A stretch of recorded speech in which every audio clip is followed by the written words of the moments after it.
I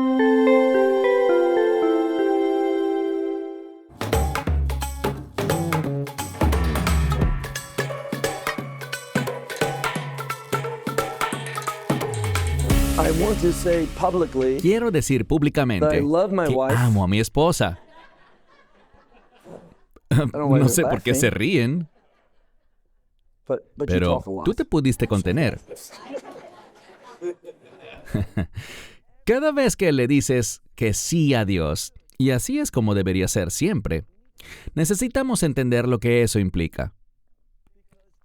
Porque cuando le decimos que sí a Dios, nos estamos enlistando en su ejército.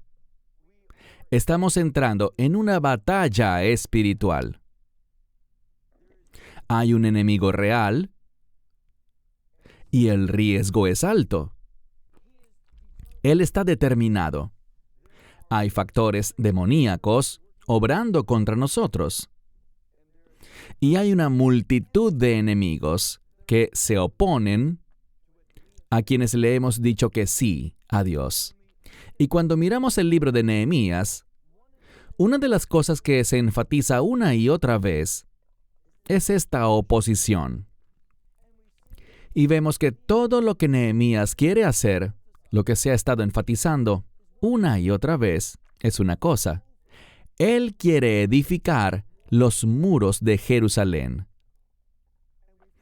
En la sesión anterior mencioné que los muros se relacionan con la seguridad.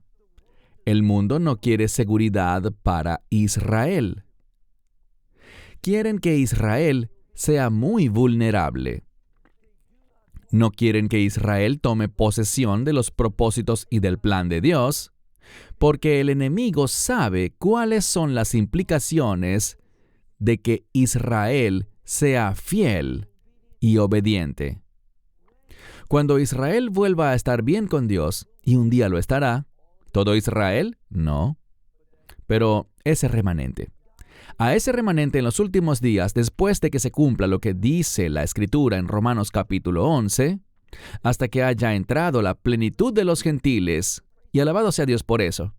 Pero después que la plenitud de ese número entre, Dios hará un giro hacia Israel. Y Él traerá un mensaje de redención que causará que ese remanente de Israel se aparte del pecado y de la transgresión para que todo Israel sea salvo.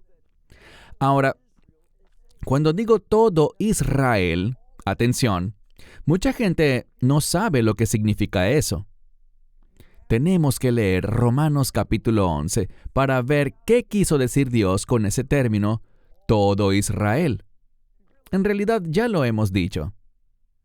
Eso comprende la plenitud de las naciones y también el remanente de Israel. A eso se refiere Dios cuando dice todo Israel. Debemos tener base bíblica. En Génesis capítulo 28, verso 3, encontramos una definición bíblica para Israel. Allí se habla de la congregación y se usa una palabra diferente. No es la palabra que se refiere a testigos, sino a aquellos que se han reunido. Y se nos dice en Génesis 28, verso 3, que Israel, el Israel de Dios, es una congregación de pueblos. Seré todavía más específico. Pueblos de toda nación, toda tribu, todo pueblo, toda lengua, que se han reunido y que tienen una cosa en común. Todos hemos tenido una experiencia de Pascua a través del verdadero Cordero de Pascua, Jesucristo, nuestro Señor y Salvador. Hemos experimentado su redención y, por lo tanto, hemos sido integrados a la familia de Dios. Toma tu Biblia y ve conmigo al libro de Nehemías, capítulo 6. Libro de Nehemías, capítulo 6. Hay algo que es bastante redundante en este libro de Nehemías.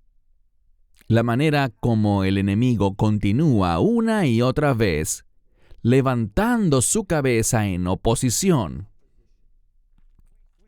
Leemos en el capítulo 6, verso 1. Y aconteció que cuando Sanballat oyó, y Tobías y Gesem el árabe, y fíjense en esto, y el resto de nuestros enemigos. No eran solo estos 3 hombres, no eran solo 3 pueblos, sino que había un gran número de otros enemigos que se habían unido todos, como lo mencionamos en la última sesión. Conformaron una unidad en esta conspiración para moverse contra el pueblo de Dios. ¿Por qué? Sigamos leyendo. Porque he edificado el muro, y no queda en él ninguna brecha. También en este tiempo, las puertas, estos serían los portones, no habían sido colocados en esos lugares donde los portones o las puertas deberían estar. Todavía hay maneras de ingresar, pero están ocurriendo cambios. Dios está obrando. Está usando al pueblo de Dios bajo el liderazgo de Nehemías para traer un cambio, para traer seguridad, para traer restauración a esta nación. ¿Por qué? Solo cuando esta nación alcance la condición espiritual correcta, entonces y solo entonces puede darse esa experiencia de reino, ese resultado de reino. Dios estaba moviéndose entonces, y debemos recordar esto. ¿Por qué? Porque estaba preparando las cosas, no solo trayendo al pueblo de vuelta, sino que estaba preparando a esa nación para la primera venida del Mesías. Pasemos ahora al verso 2. Y Sanballat envió, y también Gesem, a mí. Ellos enviaron diciendo: ven y tomemos consejo juntos en las aldeas, en la llanura de Ono. Esta era una invitación para hablar y razonar juntos. Todos somos gente civilizada, todos somos personas racionales, así que, ¿por qué no vienes, Nehemías, para que podamos razonar juntos y encontrar una solución? No estamos felices con lo que estás haciendo, así que vamos a dialogar. Eso parece razonable, pero debemos recordar algo. Al enemigo solo le importa una cosa, y es lograr que dejes de hacer la voluntad de Dios. Todo esto es una gran mentira. Y es maravilloso que Nehemías se dio cuenta de eso. No cayó en el engaño. ¿Por qué? Porque tiene discernimiento. Él es capaz, debido a su compromiso con la voluntad de Dios, de ver las cosas de manera diferente. Él entiende lo que está pasando aquí, y no cae en el engaño, ni se aparta de lo que debería estar haciendo. Ellos le dicen: ven, razonemos juntos en las aldeas de la llanura de Ono. Y ellos estaban pensando hacerme, ¿y cuál es la palabra que sigue aquí? El mal. ¿Y qué es el mal? Cualquier cosa que está en contra de la voluntad de Dios. De eso se trata. Seamos racionales. Vamos a reunirnos. Comencemos las negociaciones. No. Hay veces que Dios no quiere negociaciones. Él ya le ha dicho a Nehemías lo que debe hacerse. Edifica los muros. Ministra esta restauración a la nación de Judá y a la ciudad de Jerusalén. Nehemías ha recibido sus órdenes. Él sabe cuál es su llamado. Pero el enemigo dice, hablemos sobre eso. Formemos un comité. Reunámonos a dialogar para encontrar una solución. Mira, aquí no hace falta encontrar ninguna solución. Él sabe cuál es la voluntad de Dios. Y cualquier cambio, cualquier intento de detener eso, Él sabe lo que es. Nehemías tiene discernimiento y entiende que eso es malo. Verso 3. Y les envié. Él va a responder. Les envié mensajeros diciendo, una gran obra, esto significa una obra de Dios. Una gran obra estoy haciendo. Y si se fijan, esta palabra haciendo está en tiempo presente. El uso del presente siempre es para resaltar algo, para dar énfasis. Él entiende la gran obra que se está haciendo. Y él dice, no puedo bajar hasta allá. ¿Por qué debería parar la obra mientras? Y luego tenemos una palabra que tiene que ver con soltar. Tiene que ver con hacer una concesión. Y Nehemías sabe que no hay necesidad de hacer ninguna concesión. Él sabe que no debe soltar esta obra. Dice, ¿por qué debería bajar hasta ustedes? ¿Notan que hay algo más sutil en el texto? Todo esto se trata de una cosa. ¿Quién es el amo de Nehemías? ¿Son estos tres individuos, Sanballat, Tobías y Gesem? Es a ellos a quien tiene que responder, porque Dios ya le ha dado la asignación. Y cualquier cambio, cualquier duda, cualquier cese de actividad, muestra desobediencia y falta de compromiso. Muestra que no hay sentido de urgencia, y siempre debemos tener urgencia respecto a la obra de Dios. Verso 4. Y me enviaron a mí. Él respondió, les envió mensajeros. Y en resumen, él les dijo que no. Eso es sabiduría. De hecho, hay una palabra que casi siempre aparece en su forma verbal. Muchas veces pensamos en ella como un sinónimo para esta otra palabra que ya mencionamos, lishmor, que significa guardar, observar u obedecer. Pero la palabra que les digo se deletrea Nun Tzade Resh. Y encontramos que esa misma palabra está relacionada con el Mesías. De hecho, hay una ciudad cuyo nombre viene de esta palabra.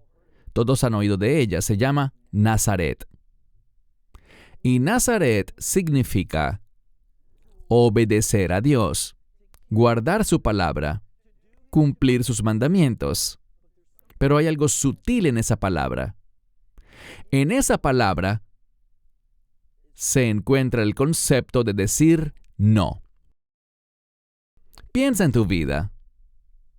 Piensa si alguna vez has tenido problemas o alguna vez has estado en una situación desastrosa por decirle que sí a Dios. No lo has hecho. No hay nada mejor que estar en acuerdo con Dios. Ese es nuestro llamado. Dios dice algo. ¿Cuál debería ser tu respuesta? Sí. Pero cuando el enemigo dice algo, siempre deberíamos decir no. Y de eso se trata este concepto. El Mesías siempre le dijo que no al enemigo. Por lo tanto, nunca pecó. Fue tentado, pero nunca sucumbió a la tentación, porque sabía el poder de decirle no al enemigo, pero siempre sí a Dios. Verso 4. Me enviaron esta palabra. Vean esto. 4 veces. Y les respondí esta palabra. Dijo 4 veces, no, no, no, no. Y ellos no se rendían. El enemigo nunca se rinde. Porque muchas veces el problema es que no hacemos lo que debemos hacer. Vemos un ejemplo de esto en la vida de José. Cuando el mal se le presentó, ¿qué hizo él? Huir. Si hay alguna demora o alguna duda, nos debilitaremos espiritualmente por esa duda. Así que si nos quedamos allí, siendo influenciados por el enemigo, y decimos, no, pero no huimos, nos iremos volviendo más y más débiles, porque no hemos hecho lo que estamos llamados a hacer: retirarnos de la fuente de la tentación. Eso es lo que aprendemos de José en Génesis. Dice aquí que cada vez envió de vuelta esta palabra. Verso 5. Y Sanballat me envió a mí esta palabra por 5ª vez. No lo entiende. No se rendirá. ¿Por qué? Porque el enemigo sabe cuán importante es esto. El problema que tenemos muchos de nosotros, y hablaré en mi caso personal, mi problema es este. A veces no entiendo cuán importantes son los propósitos de Dios, el plan de Dios, el llamado de Dios sobre tu vida o la mía. Eso es tan importante. El enemigo no parará, nunca se detendrá. Por tanto, necesitamos dar evidencia de que no hemos caído en su juego, que no vamos a sucumbir a su influencia, que no vamos a quedarnos allí para ser expuestos a la tentación. Tenemos que huir. Así que Sanballat me envió a mí esta palabra por 5ª vez, y lo hizo a través de su siervo. Y este siervo vino con una carta abierta en su mano. Y en ella estaba escrito, mira el verso 6, en ella estaba escrito que entre las naciones se ha oído, y este otro, Gesem, él dice, tú, refiriéndose a Nehemías, y los judíos, están pensando en rebelión. Una y otra vez, ellos lo acusan de algo que no es verdad, y lo veremos.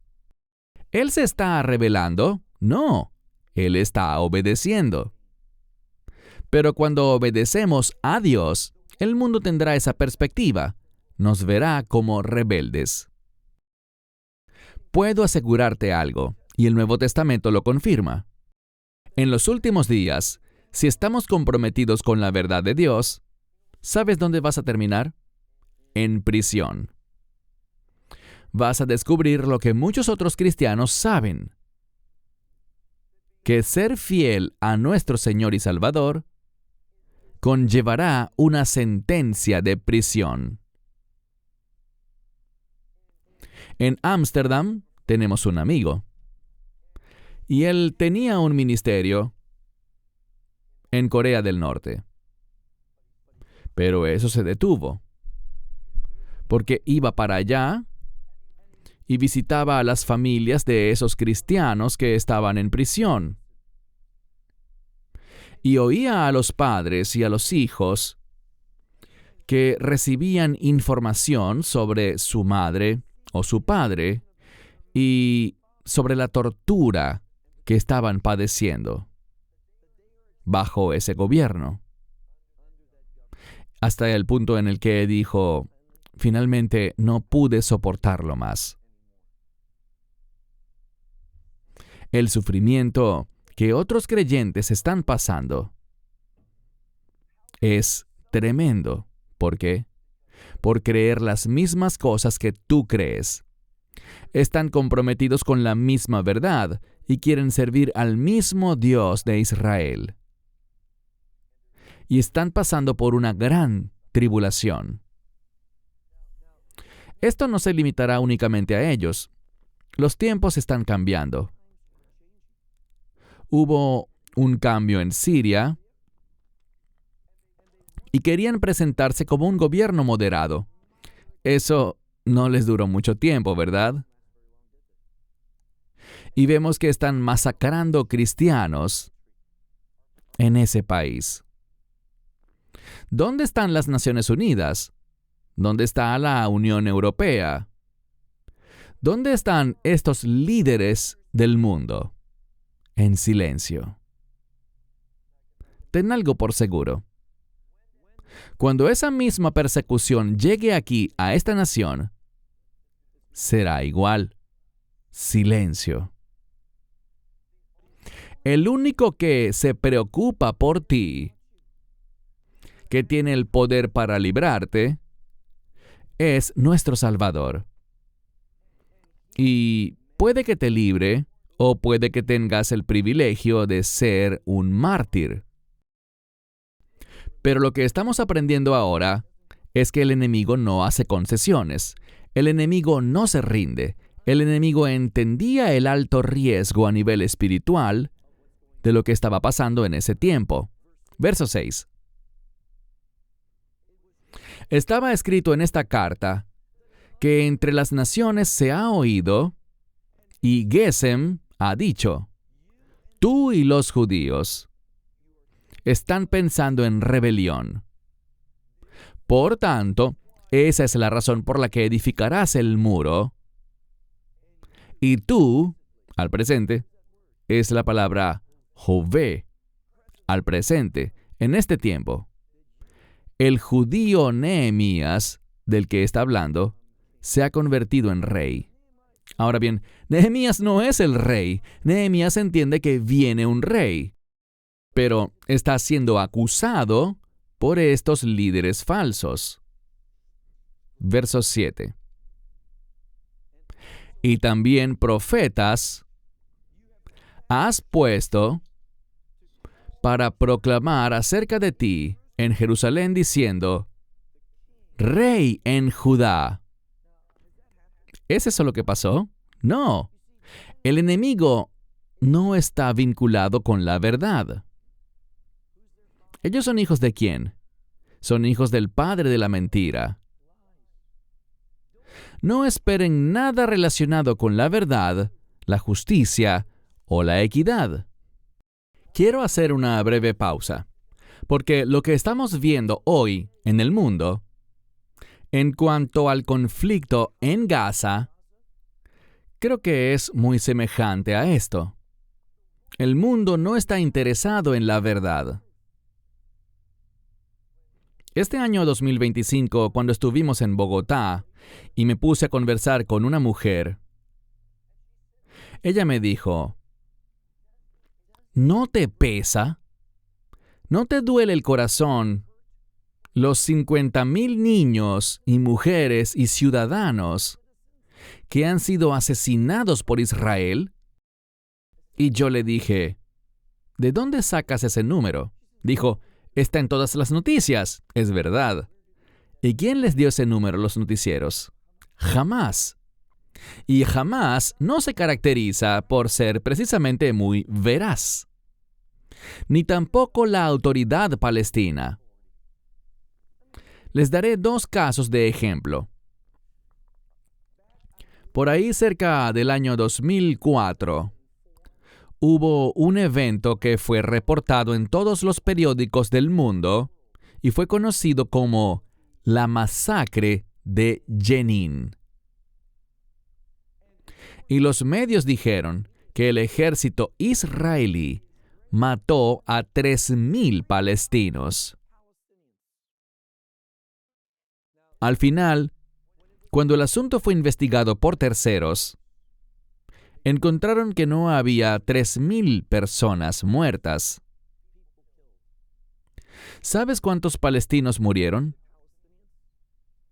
52. Esa es una gran diferencia con respecto al otro número, ¿no es así? De 3,000 a 52. Lo que nunca dijeron fue cuántos soldados israelíes murieron. Creo que fueron 31. Pueden buscarlo y verificar los números. Pero cuando tienes 52 muertos de un lado y 31 del otro, no estamos hablando de una masacre, ¿verdad? Estamos hablando de una batalla.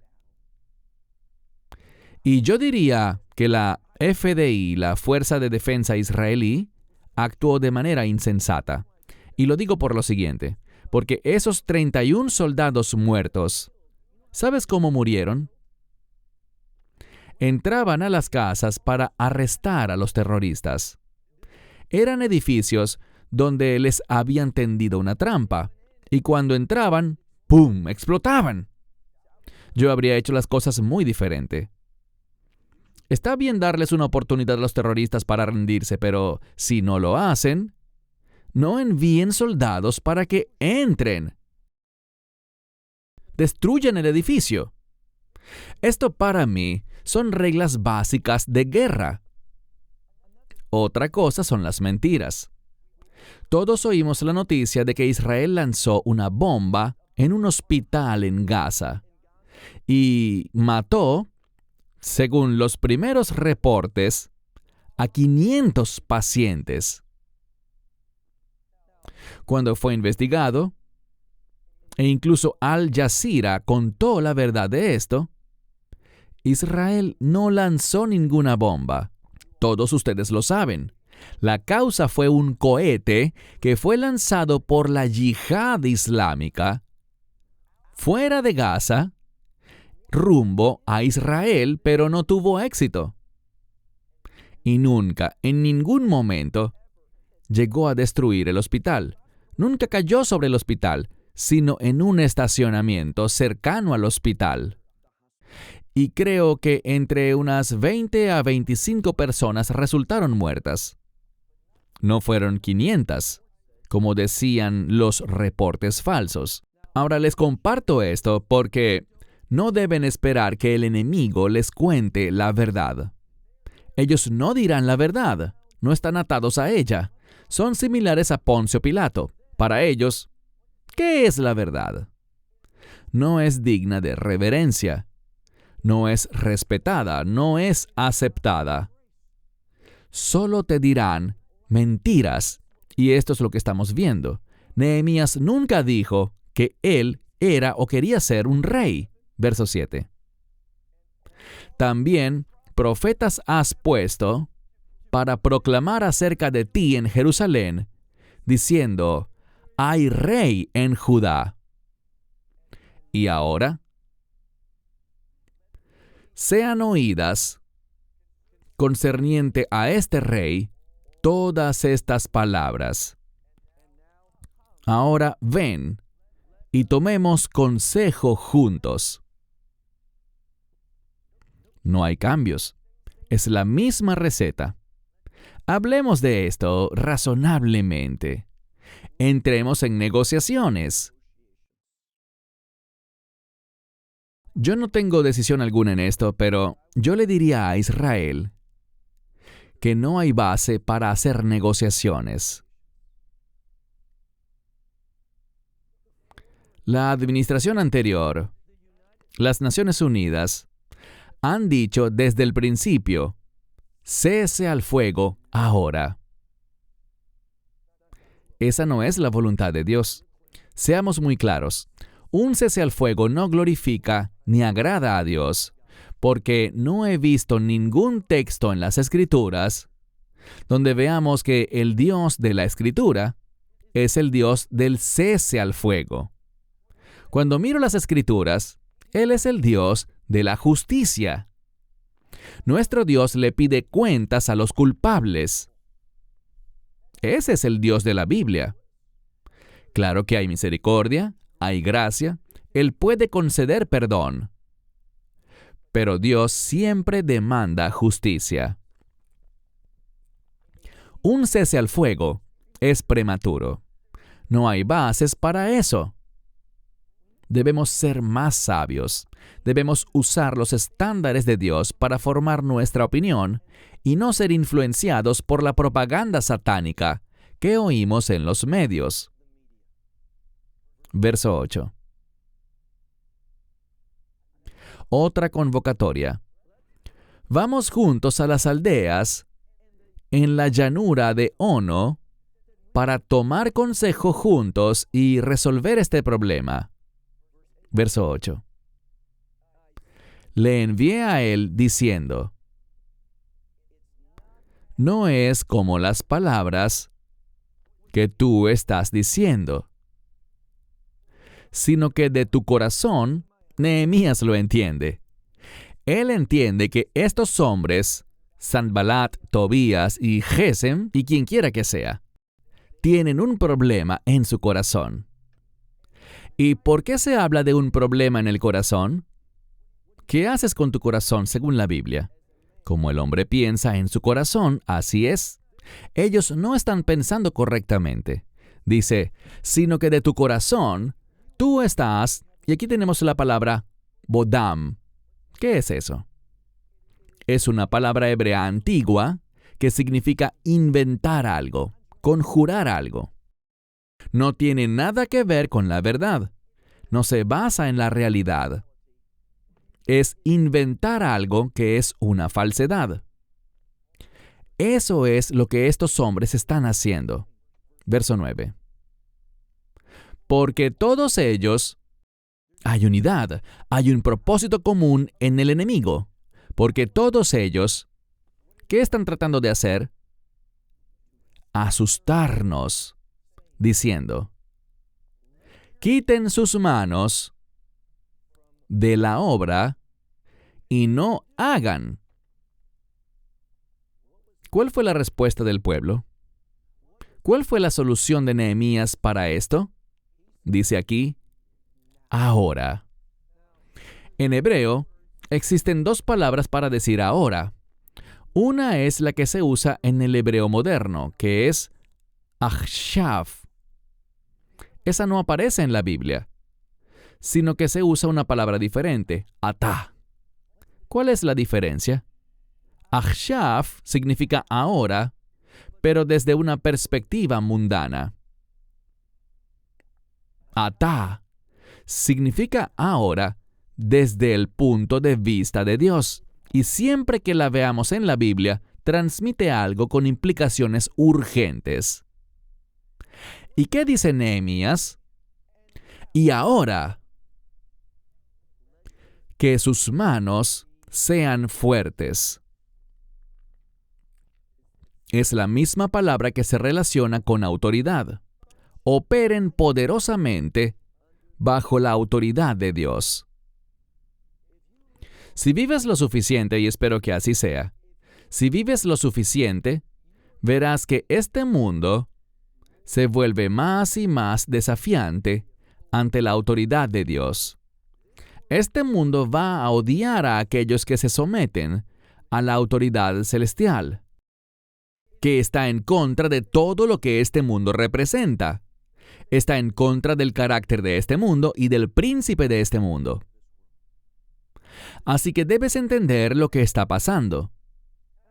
Creo que la mayoría de la gente puede darse cuenta de que están sucediendo cambios rápidamente en este mundo. Este mundo está confundido.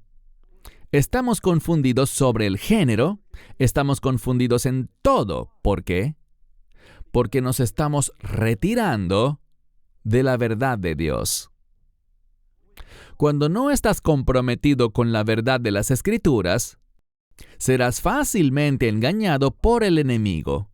Serás manipulado y usado por el enemigo. Para decirlo de otra manera, seremos explotados espiritualmente por el enemigo.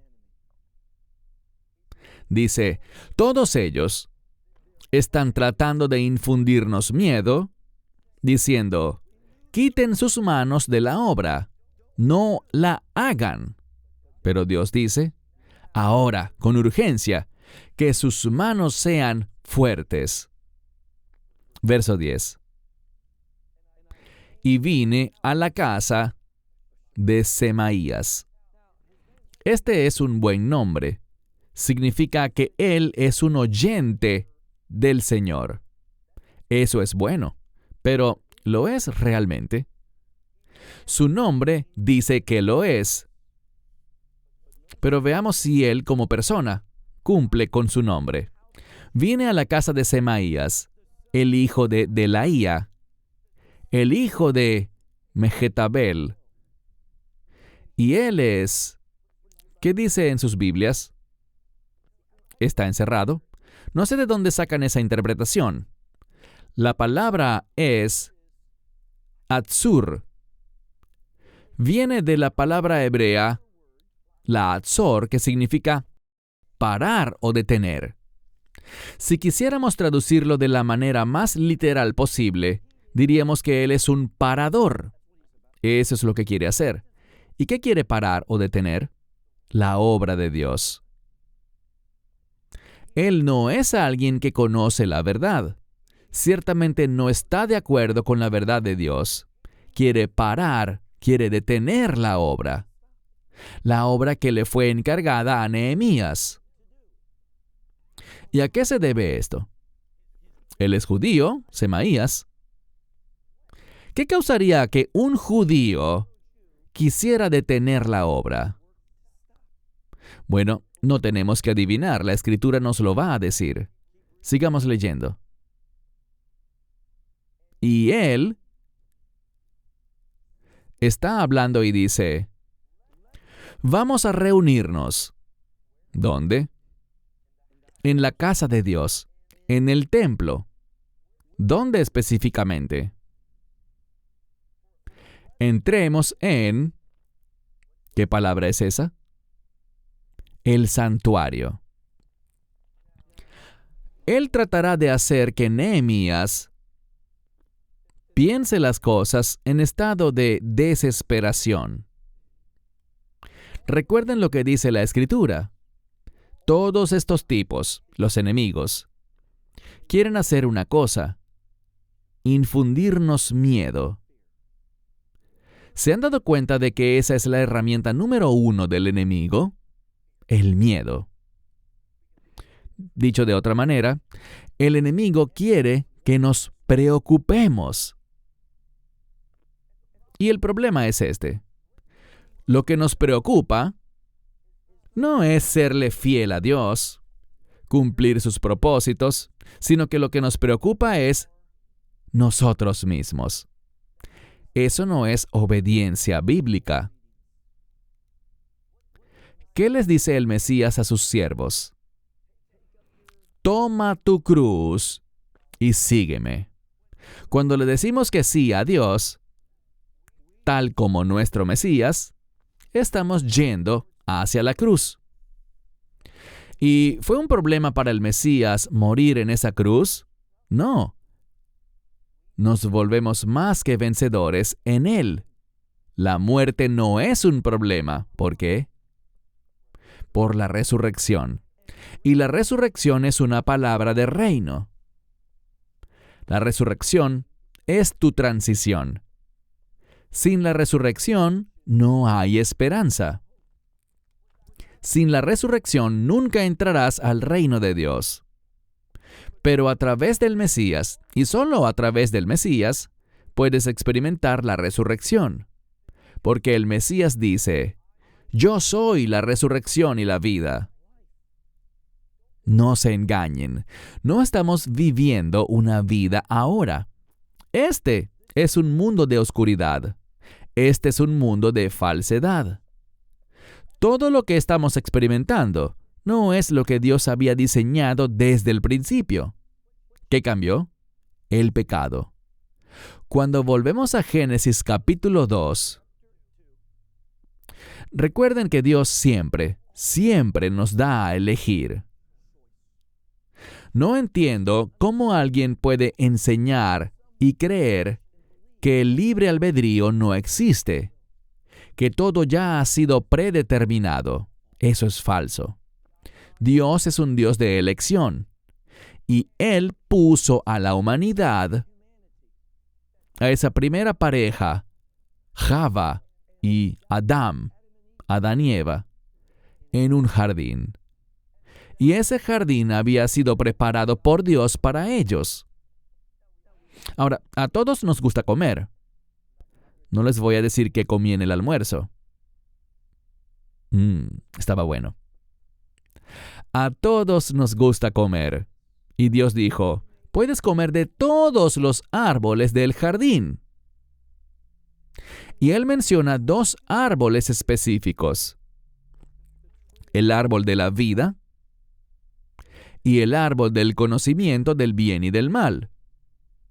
Y esos estaban en el centro del jardín. Esos 2 árboles, el de la vida, que suena muy bueno, y el árbol del conocimiento del bien y del mal. Dios dijo, del árbol del conocimiento del bien y del mal no comerás. ¿Y qué pasó? Casi de inmediato, con un poco de ayuda y asistencia de la serpiente, allí estaba la mujer. Y la Escritura enfatiza, oigan esto, la Escritura enfatiza que el hombre, Adán, y Ma, que significa con ella. Hay algo interesante. Si miran el Midrash, los rabinos tienen una interpretación muy interesante de esta situación. Para ellos es muy significativo que la mujer comió primero y luego le dio a su esposo. Los rabinos dicen que si hubiera sido en el orden inverso, el hombre nunca hubiera comido. ¿Por qué? Él oyó lo que Dios dijo. El día que comas de él, morirás. Él no quería morir. Pero él estaba, y la Escritura lo enfatiza, él estaba con ella. Y ella comenzó a mirar ese fruto. Ella no tenía buen discernimiento. Creyó que ese fruto era bueno cuando Dios había dicho que no lo era. Creyó en esa propaganda satánica y tomó del fruto y comió. ¿Y dónde estaba el esposo? ¿Dónde estaba él? Estaba con ella, pero estaba en silencio. Él no hizo nada. Y creo que eso nos dice algo sobre los hombres. Y ahora solo le hablo a los hombres. Nosotros tendemos a no demostrar nuestro amor por nuestra esposa. Aquí está él. Él sabe que eso trae la muerte. Ella mira el fruto, lo toma, y él no hace nada. Ella come del fruto y él no dice nada. ¿Por qué?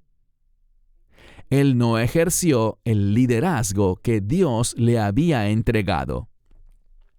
Porque solo estaba pensando en sí mismo.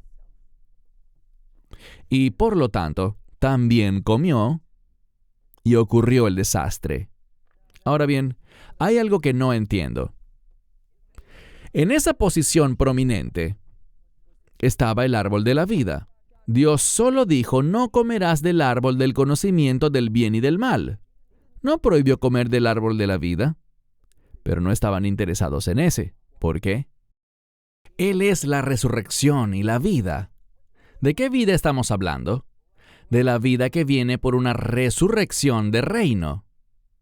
Realmente no estamos interesados en vivir el reino. Nos gusta este mundo. Estamos familiarizados con él. En este mundo hay un conocimiento del bien y del mal y queremos experimentarlo todo. Eso es necedad.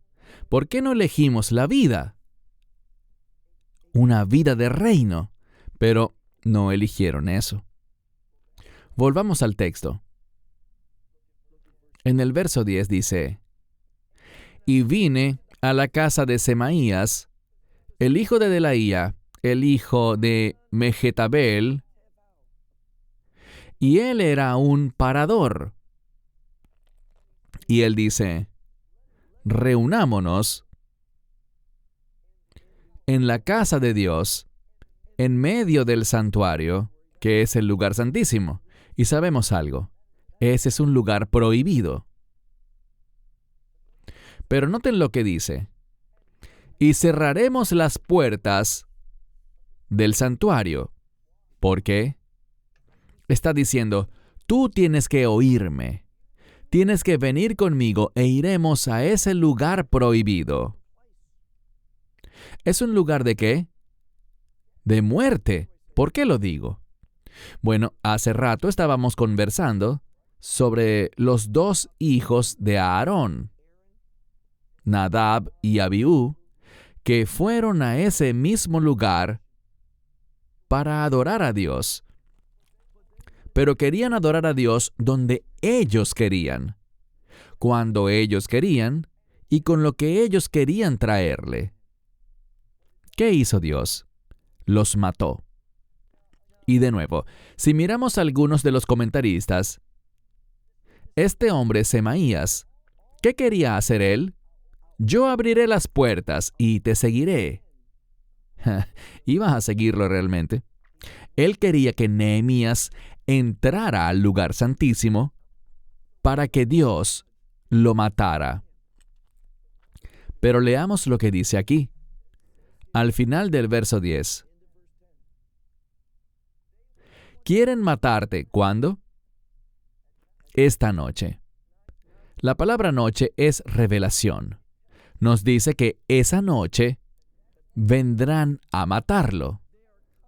Pero, sin embargo, Nehemías tenía revelación. Y noten su respuesta. Verso 11. ¿Soy yo un hombre que huiría? Él habló y dijo, ¿soy yo el tipo de hombre que huye?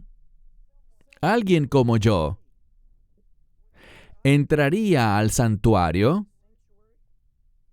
Lo que está diciendo es esto. No soy tonto. Sé que está prohibido entrar allí. Y esa amenaza de muerte no me motiva a esconderme allí. Lo que está diciendo es lo siguiente. Él no ama su vida hasta la muerte. No dejará que el miedo lo haga esconderse en el lugar santísimo. No alguien como él. Él no es alguien que vaya a huir para evitar la muerte a toda costa. Él dice, como la vida, es decir, vive el Señor, no entraré. Verso 12. Y reconocí, y tenemos esta importante palabra, he aquí. Reconocí, y he aquí,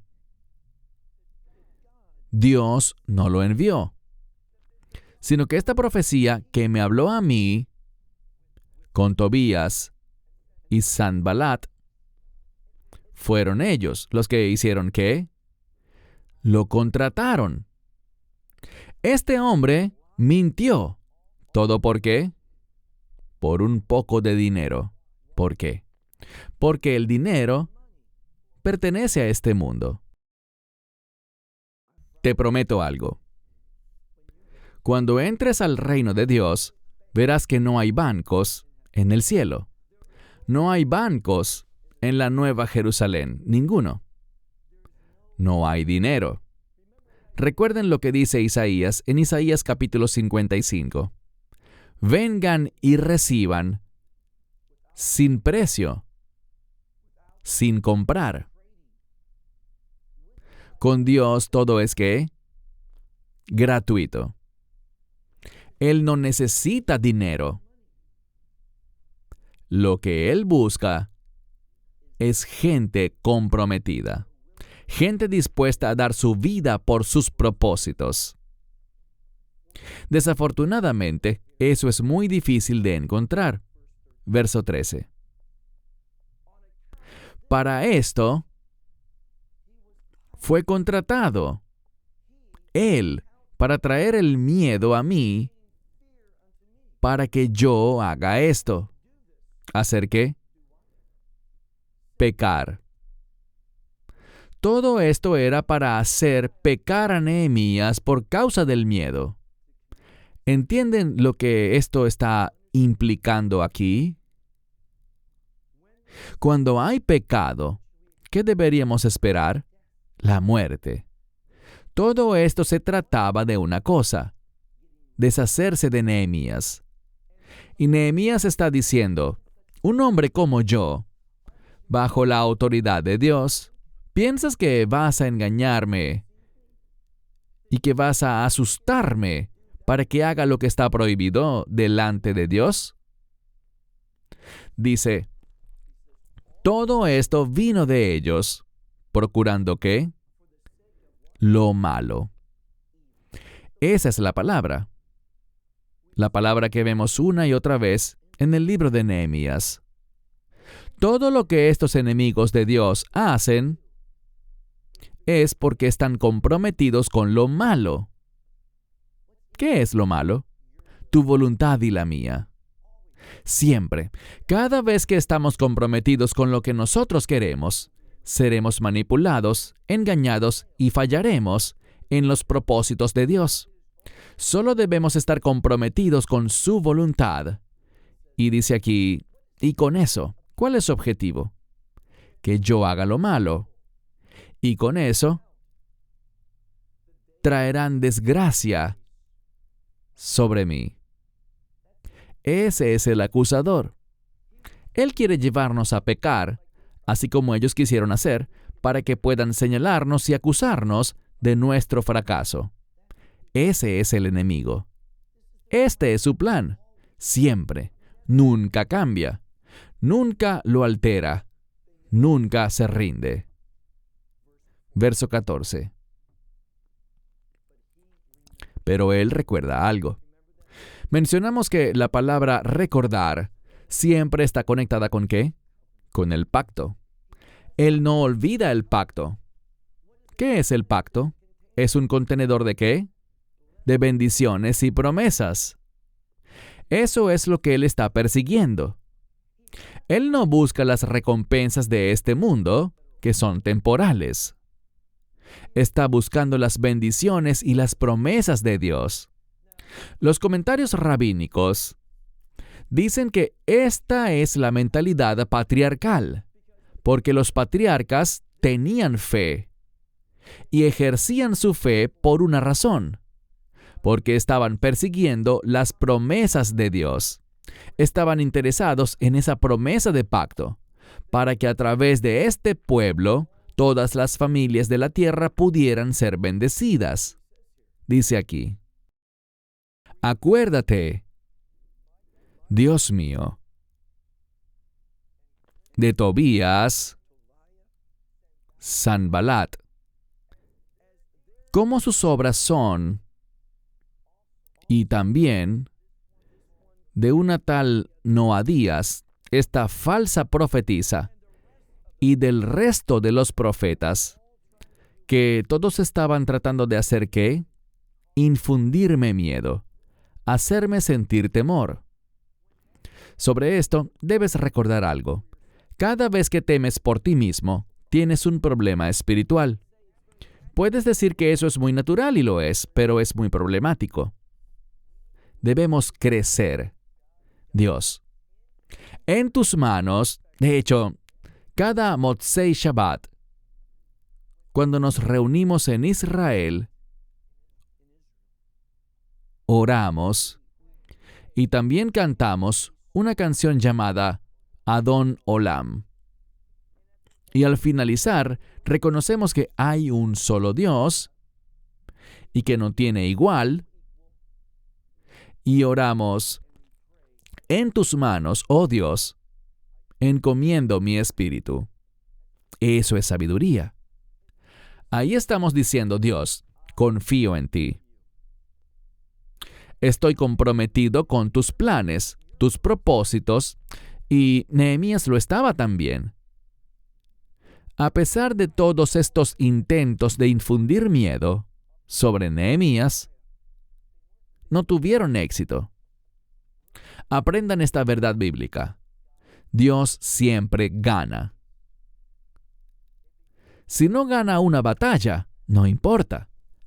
La victoria de la guerra total está con Dios. Siempre. Dios nunca es derrotado. ¿Por qué? Porque Él es soberano. Pasemos al verso 15. Tenemos una palabra maravillosa y es shalom. Significa plenitud. Esto podemos traducirlo como: el muro fue completado en su totalidad y con las puertas. Anteriormente, el muro solo estaba a la mitad de la altura, pero ahora estaba completamente terminado. Antes no tenía puertas, ahora sí. Y noten cuándo lo hicieron. En el día 25 del mes de Elul. ¿Piensan que eso fue por coincidencia? Sabemos algo. Sabemos que cuando se habla del comienzo del año, realmente eso no es lo que significa Rosh Hashanah, porque Rosh es comienzo, cabeza, pero Shana tiene que ver con Leshanot. ¿Y qué significa eso? Cambiar. Rosh Hashanah no es el comienzo de un año nuevo, es el comienzo del cambio. Lo que debemos hacer es mirarnos en un espejo espiritual. Debemos mirarnos como Dios nos ve. ¿Y saben lo que Él me dice? Lo mismo que le dice a cada uno de ustedes: debes cambiar. Y encontramos que, tradicionalmente, si buscas en Google el día 25 de Elul, ¿sabes qué es eso? Es el comienzo del cambio. Es el primer día de creación. Porque Rosh Hashanah es el primer día del mes de Tishrei. Normalmente es visto como el día en el que la creación fue terminada. ¿Y por qué eso es importante? Recuerden lo que hablamos. Lo último en la acción estuvo primero en el pensamiento. ¿Se acuerdan de eso? Dios creó los cielos y la tierra. ¿Y qué fue lo último que creó? Al hombre. Varón y hembra los creó. Él creó al ser humano. Y lo que el texto nos dice es esto: no fue por casualidad o accidente o coincidencia que todo esto fue terminado en el día 25, que fue cuando Dios había actuado en el pasado, haciendo su obra, para poder traer a la humanidad a este mundo. Lo que la Escritura nos está diciendo es esto: que este muro de Jerusalén era para la humanidad. ¿Por qué? Si Israel no tiene seguridad, no habrá una realización del reino. Porque Israel tiene que estar bien con Dios. Debemos anticipar un cambio espiritual. Y no solo debemos anticiparlo, debemos estar orando. ¿Quieres que venga el reino? Ese reino, según el Mesías, no vendrá hasta que Israel pase por una transformación espiritual. Existe una secta en el judaísmo que anda diciendo Mashiach Ashav, Anachnu rotzim et Hamashiach Ashav, que queremos al Mesías ahora. Pero la mayoría de la gente en Israel se burla de ellos. ¿Al Mesías? ¿Realmente creen en eso? Lo ven más bien como un cuento de hadas. Pero Dios va a hacer algo. La Biblia dice que Él traerá. La Biblia dice en el libro de Daniel, capítulo 12, verso 1. Lean lo que dice el Mesías. Él va a permitir, con un propósito, el peor tiempo de sufrimiento jamás visto para el pueblo judío. No está en el pasado, no fue el holocausto, será en los últimos días. Y Él lo permitirá. Él no es el causante de eso, pero lo permitirá porque Israel tiene que pasar por un cambio. Porque hasta que Israel diga, y esto es lo que enseñó el Mesías, al final de Mateo 23, hasta que Israel diga, bendito el que viene en el nombre del Señor, eso es un llamado al Mesías. Y la única cosa que traerá este cambio, que absolutamente es necesario, es la adversidad. Es lo que se llama Et Zerah Hile Yaakov, un tiempo de angustia, un tiempo de tribulación para Israel. Dios no es la causa, Él lo permite, pero el villano es el anticristo. Dios lo permitirá para que ocurra un cambio espiritual. Concluyamos. ¿Cuánto tiempo les tomó edificar los muros de Jerusalén? 52 días. Y de nuevo, nada es casualidad en la Biblia. Todo lo que está escrito es por una razón. Literalmente dice 50 y luego 2 días. ¿Por qué? El 50 es un número maravilloso. De hecho, nosotros usamos una palabra que es Yovel, que significa jubileo. La mayoría de nosotros, al oír la palabra jubileo, pensamos en felicidad, pero eso no es lo que significa. En las Escrituras encontramos otra palabra, porque la gente no sabía qué significaba Yovel. Así que cuando miramos las Escrituras, para ayudarnos a entender el jubileo, esta nos da la palabra dror. ¿Qué es dror en hebreo?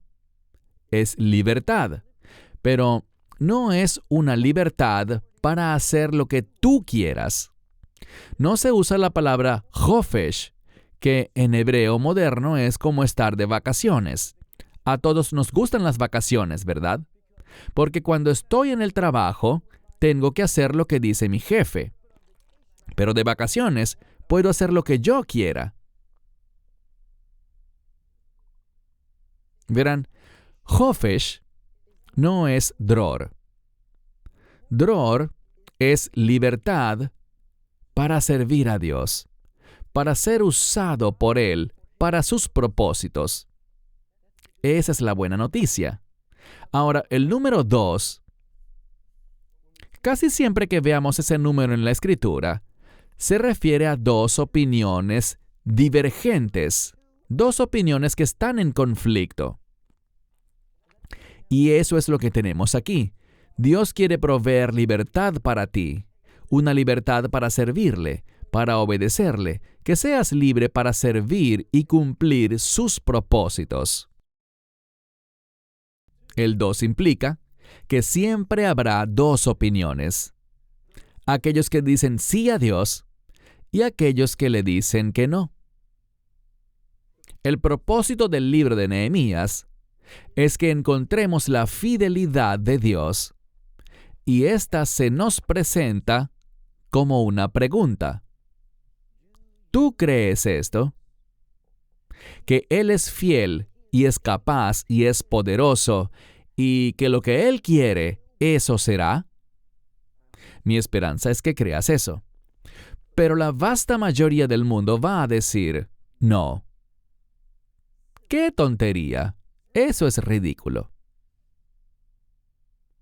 ¿Qué hay de ti? ¿Estás comprometido a recibir esa libertad que te da el poder y la autoridad para vivir obedientemente al propósito de Dios?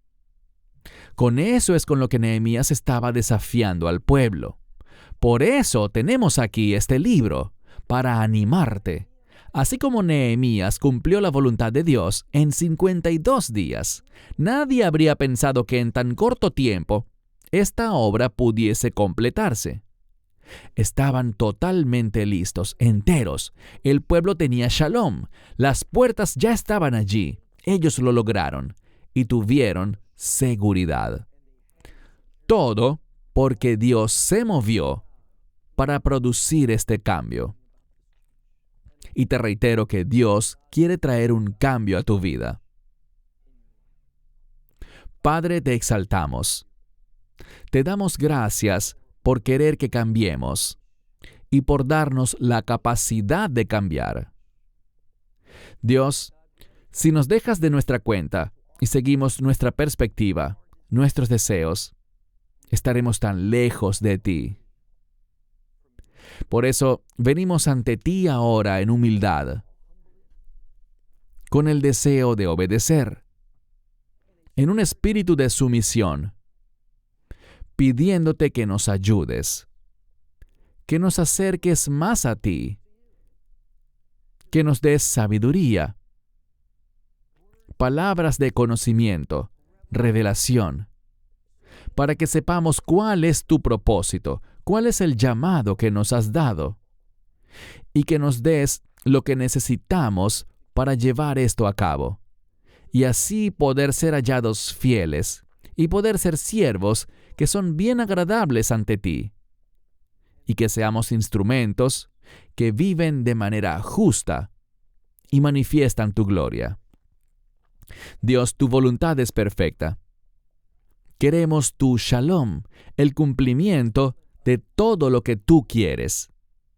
Queremos participar, queremos caminar contigo y testificar de Dios Padre, Dios Hijo y Dios Espíritu Santo. Oramos esto en tu nombre, oh Señor, el nombre de nuestro Mesías Yeshua. Amén. Esperamos que te hayas edificado con el mensaje de hoy y lo compartas con otros. Te invitamos a seguir nuestros estudios cada semana por este canal y por el portal de YouTube de Amarás a Israel. También puedes descargar nuestra aplicación móvil gratuita, Mi Estudio Bíblico. Finalmente, para obtener más información sobre nosotros, visita nuestra web amarasaisrael.org, donde encontrarás otras conferencias de Baruch en audio, video y texto. Hasta el próximo programa. Que el Señor te bendiga en Yeshua HaMashiach, Jesús el Mesías, mientras caminas con Él. Shalom desde Israel.